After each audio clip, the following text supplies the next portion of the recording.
ACB విచారణకు హాజరైన తర్వాత కేటీఆర్ ఆయనకు వీరతిలకం దిద్ది చెయ్యెత్తి అందరూ పెద్ద ఎత్తున స్వాగతం పలికిరు. ఆయన పోయేటప్పుడు ఒక కాన్వాయ్, వచ్చేటప్పుడు ఒక కాన్వాయ్. ఇక్కడ ఏం జరిగింది మరి? ఆయన తెలంగాణ సాయుధ పోరాటాన్ని చేసి వచ్చిన వీరుడా, లేకపోతే భగత్ సింగ్ లాగా బ్రిటిష్ వాళ్ళతోటి పోరాడి భారతదేశానికి స్వతంత్రం తీసుకొచ్చిండా, లేదా గాంధీజీ వలె అహింస సత్యంతో ఉప్పు సత్యాగ్రహం చేసి భారతదేశంలో సభలు సమావేశాలు నిర్వహించి గాంధీజీలాగా భారతదేశానికి స్వతంత్రం తీసుకొచ్చిండా, లేకపోతే గదర్ వీరులు ఎట్లయితే పోరాడిరో ఆ గదర్ వీరులాగా పోరాడిండా, తెలంగాణ స్వతంత్ర పోరాటంలో అమరవీరులు దొడ్డి కొమరయ్యలాగా ఏమైనా పోరాడిండా, అల్లూరి సీతారామరాజు మన భారతదేశం కోసం స్వతంత్రం కోసం పోరాడిండా, అట్లా ఏమైనా పోరాడిండా, మన తెలంగాణలో నైజాం నవాబులతో పోరాడినటువంటి వీరవనిత మల్లు స్వరాజ్యం చాకలి ఐలమ్మలాగా ఏమైనా పోరాడిండా, లేదా మొన్న జరిగినటువంటి తెలంగాణ ఉద్యమంలో ఏమైనా కీలక పాత్ర పోషించిండా? ఎందుకు ఆయన వీర తిలకం తీసుకొచ్చి, లేకపోతే క్రికెట్ ఆడి భారతదేశం తరఫున ఆడి ఏమన్నా కప్పు కొట్టుకొచ్చిండా, ఒలింపిక్లో ఏమన్నా బంగారు పథకం తీసుకొచ్చిండా? ఎందుకు వీరక తిలకం దిద్ది ఆయనకు స్వాగతం పలికి ఆయనకు అంగులు ఆర్భాటాలు ఇవన్నీ ఏది చేసిందే దొంగ పని. ఆ దొంగ పనికి ఏసీ ముందు విచారణకు వేయండు. ఆ విచారణలో 60 క్వశ్చన్లు వేసిర్రు, 7 గంటల పాటు విచారణ చేసిర్రు. దాంట్లో సమాధానాలు చెప్పలేక గుక్క తిప్పుకొని బయటకు వచ్చి ప్రెస్ మీట్లో అడిగిన ప్రశ్నలు అడిగిర్రు అంటుర్రు. వాళ్ళు క్రాస్ ఎగ్జామినేషన్ చేస్తారు.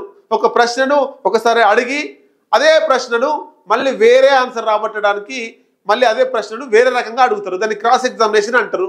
అది కూడా తెలియనటువంటి మాజీ మంత్రి కేటీఆర్ అడిగిన ప్రశ్న అడిగినని చెప్తుండు. ఏం సాధించినా నేను వీర తిలకం దిద్ది ఆయనకు సమావేశం పెట్టి మీటింగ్ పెట్టి అంత ఎందుకు చేస్తున్నారు నాకు అర్థమవుతలేదు. ఆయన తెలంగాణ రాష్ట్రం ప్రజల తరపున కొట్లాడి మంచి పని చేసి ఏసీబీ విచారణకు పోలే, దొంగ పని చేసిండు అనే ఆరోపణతోటి ఆయన వేయిండు, మనీ లాండరింగ్ చేసిండు, స్కామ్ చేసిండు ఈ కార్ రేసులో అని ఏసీబీ నోటీస్ ఇస్తే విచారణకు వేయండు. మంచి పని చేసి ఏం పోలేదు.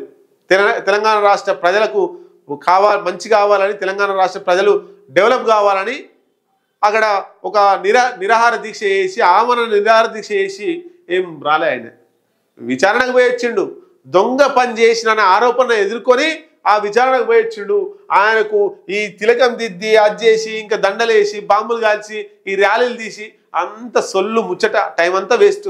పోలీసులను కూడా 2000 మంది సెక్యూరిటీ పెట్టిండు. రేవంత్ రెడ్డి నిన్ను అరెస్ట్ చేద్దామన్న ఆలోచనలో ఉన్నాడు. కేటీఆర్ని నిన్న అరెస్ట్ చేద్దామని 2000 మంది పోలీసులతోటి ఆ విచారణ ఏరియాలో భారీ బందోబస్తు పెట్టిండు. పెట్టిన తర్వాత అక్కడ ఉన్నటువంటి చుట్టూ ఉండేటువంటి షాపులు కూడా మూసివేయించిండు. మూసివేసి మొత్తం మీద కేటీఆర్ని మూసేద్దామని చూసిండు. నిన్న డైరెక్ట్ అంటే విచారణ ఏసీబీ విచారణ నుండి జైలుకే పంపిద్దామని చూసారు. ఏసీబీ కోర్టు నుండి జైలుకు. కానీ ఇక్కడ మళ్ళీ ఎవరో రేవంత్ రెడ్డికి ఒక ఆలోచన ఇచ్చారు. ఈ టైంలో రేవంత్ రెడ్డి కేటీఆర్ను అరెస్ట్ చేపిస్తే వచ్చే ఎన్నికలు జూలైలో ఎంపీటీసీ జెడ్పీటీసీ సర్పంచ్ ఎన్నికలు ఉంటాయి కాబట్టి అదంతా కూడా ఇంపాక్ట్ అంతా కూడా ఎన్నికల మీద పడుతుంది. అప్పుడు కేటీఆర్ ఆయనను చూపిస్తారు అన్నట్టు. కేటీఆర్ చూపించి ఇగో అక్రమంగా అరెస్ట్ చేసిండు, జైల్లోకి పంపించిండు. చంద్రబాబుకు ఎట్లయితే ఆంధ్రప్రదేశ్లో జైలుకు పోతే ప్రేమ అభిమానము ఆ రాష్ట్రంలో పెరిగిందో ఇక్కడ కూడా కేటీఆర్ను ఒక బూచిగా చూపించి ఆయనను అక్రమంగా జైలుకు పంపించిర్రు అని చెప్పి ఎన్నికలకు పోతారు.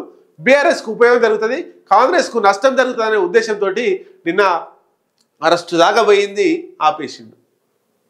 అరెస్టు దర్దాపు అరెస్ట్ అయిపోయింది అనేటువంటిది కేటీఆర్ కూడా హరీష్ రావు కూడా రాగానే కౌగిలించుకున్నాడు అంటే అర్థమైంది, అమ్మ జర్రంతలా మిస్ అయిందిరా, లేకపోతే అటు నుంచి అటే పోవు అనేటువంటిది హరీష్ రావు లోపల కూడా ఉండొచ్చు. అమ్మ మళ్ళీ వచ్చిండు ఎదురబాయ్ పోతారు అనుకున్నాం. 2000 మంది పోలీసులతోటి అరెస్ట్ అవుతాడు, ఇక లోపలేస్తారు, ఇక బీఆర్ఎస్ పార్టీ నేనే వేసుకోవచ్చు ఇక అనుకున్నాడు. మళ్ళీ కేటీఆర్ని వదిలిపెట్టగానే అమ్మ మళ్ళీ వచ్చిండ్రా పోతారు అనుకుంటే ఈ లోపల హరీష్ రావు అనుకున్నట్టే. కేటీఆర్కి అయితే ఇక దర్దాపు సావు దగ్గరికి పోయి మళ్ళీ వచ్చిన ఫీలింగ్ వచ్చిందట. ఎందుకు అరెస్ట్ అయితే అని ఫిక్స్ అయిపోయిండు. ఆ సీన్ అంతా చూస్తే పోలీసు వాళ్ళు షాపులు బంద్ చేసుడు అదంతా చేస్తే ఈ అరెస్ట్ చేయకపోయేసరికి ఊపిరి పీల్చుకొని 100 సార్లు అయినా జైలుకి పోతా అంటుడు. దమ్ముంటే ఒకసారి విచారణకు పోయి ఏసీబీ అరెస్ట్ చేస్తే బీఆర్ఎస్లో నువ్వు ఏం చేయకను, ఒక ఉద్యమం చేయకను, సప్పుడేగా జైలుకి పోయి ఒక్కసారి పోయిరా, 100 సార్లు కాదు, నువ్వు చేసిన పాపాలన్నీ పోతాయి.